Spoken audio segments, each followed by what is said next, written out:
আমার মতো বেহায়া বেশরম নির্লজ্জ মানুষ আসলে মনে হয় নাই। আমি এতই নির্লজ্জ, সেই লেভেলের ঝগড়া হয়েছে। একটা নারীর জীবনে স্বামীর গুরুত্ব অপরিসীম, যাকে ছাড়া নারীদের জীবন সুন্দর হয় না।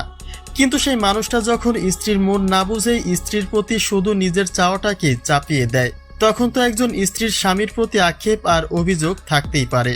ঠিক সেভাবে নিজেকে বেহায়া বললেন আলোচিত কন্টেন্ট ক্রিয়েটর নওরিন আফরোজ প্রিয়া।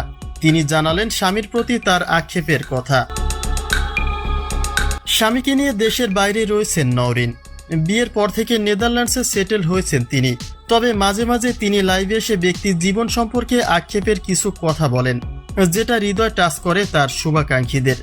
কেননা মাঝে মাঝে বিচ্ছেদ নিয়েও কথা বলেন এই সেলিব্রিটি, যার ফলে স্বামীর সঙ্গে কেমন চলছে তার সাংসারিক জীবন তা নিয়ে মাঝে মাঝে একটা বিতর্কের জন্ম হয় সামাজিক যোগাযোগ মাধ্যমে। আর এবারেও তার ব্যতিক্রম নয়। আমার মতো বেহায়া বেশরম নির্লজ্জ মানুষ আসলে মনে হয় নাই।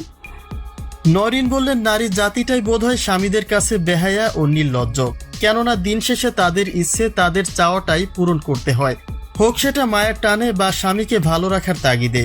কিন্তু নিজের অনেক চাওয়া বা ইচ্ছের বিসর্জন দিতে হয়, যেটা শুধু নারীরাই পারে। পুরুষদের এটা করা বা বোঝার ক্ষমতা নেই। অতএব স্বামীদের কাছে নারীদের ইচ্ছের মূল্যটা খুবই সীমিত। এর আগে লাইভে এসে বিচ্ছেদ নিয়ে কথা বলেও একটা বিতর্কের জন্ম দিয়েছিলেন নওরিন। সাংসারিক জীবনে তাদেরকে একটা হ্যাপি কাপল বলে মানুষ চেনে। কেননা নওরিন যে কতটা স্বচ্ছ মনের সেটা তার দর্শক জানে। তাদের কাছ থেকে কখনোই কোনো নেগেটিভ ফিডব্যাক আশা করে না তার ভক্তবৃন্দরা। তবে নওরিন এখানে স্বামীর সঙ্গে একজন স্ত্রীর স্যাক্রিফাইসটাকেই বুঝিয়েছেন।